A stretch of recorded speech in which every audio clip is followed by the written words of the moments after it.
Gadis cantik ini senang jalan bergelombang karena polisi tidur. Dia memegang pundak si pemuda dan memintanya berhenti untuk mencoba kembali. Pemuda ini terlihat senyum, merasakan sesuatu gelombang yang bergetar. Akhirnya mereka sampai di sebuah kedai kopi dan saling berpandangan. Si gadis adalah seorang penyiar di sebuah stasiun radio.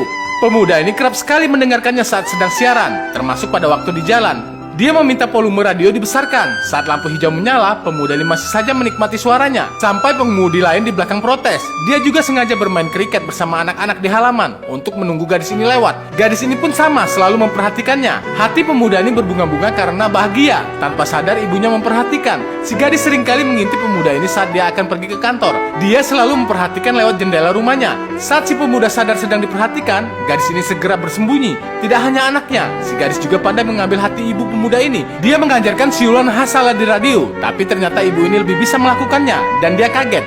Dia bercerita hal itu kepada anaknya. Pemuda ini juga pun pandai bersiul. Disinilah awal kedekatan mereka berdua, sampai akhirnya bunga-bunga cinta tumbuh di antara mereka. Kerinduan selalu melanda seakan tak ingin dipisahkan. Gadis ini semakin dekat dengan keluarganya. Saat sedang kangen, dia akan datang pagi-pagi untuk melihat walaupun hanya sebentar, lalu pergi. Pemuda ini kemudian mengejarnya. Si ibu menjelaskan pada anak perempuannya bahwa bila seorang pemuda mengejar gadis sambil bersiul, itu tandanya cinta. Kakak perempuannya sadar, ternyata mereka saling mencintai. Seorang anak tiba-tiba menghembuskan napas terakhirnya. Mereka semua berduka melihat ini. Dokter muda mengatakan, hari ini dia seharusnya pulang, tapi mengapa dia malah pergi selamanya? Haruskah kita tetap diam, Pak, dan membiarkan para ibu kehilangan anaknya? Sekarang beberapa orang sekarat di sana. Rezim Sambo menjalankan bisnis dengan mempertaruhkan nyawa mereka, tapi kita tidak boleh marah, karena kita adalah dokter. Sekarang apa yang akan kita katakan pada semua ibu?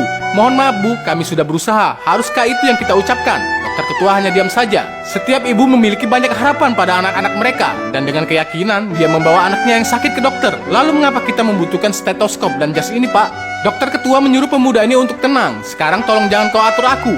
Biarkan mereka yang bersalah dihukum. Lalu dokter ini mengambil infus, kemudian dia melemparnya dengan keras ke sebuah dinding yang membuat infus pecah berantakan.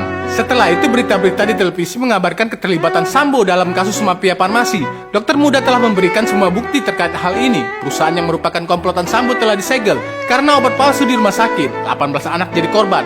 Lalu para pelaku kejahatan ini ditangkap dan dibawa oleh polisi. Gadis ini juga menyiarkan berita ke seluruh kota. Seorang pahlawan yang berani mengakhiri mafia farmasi. Dia adalah dokter muda dari Snack Video yang juga keren dan ganteng. Lalu gadis ini memberikan sebuah siulan viralnya. Di sebuah tempat, Sambo mengatakan pada pamannya bahwa masih banyak celah di antara pohon ini dan dia akan menanam pohon segera. Paman ini bilang untuk semua pohon yang dia tanam, kamu layak mendapatkan gelar doktor. Mau tahu kisah selanjutnya? Saksikan next part ya guys, hanya di Snack Video.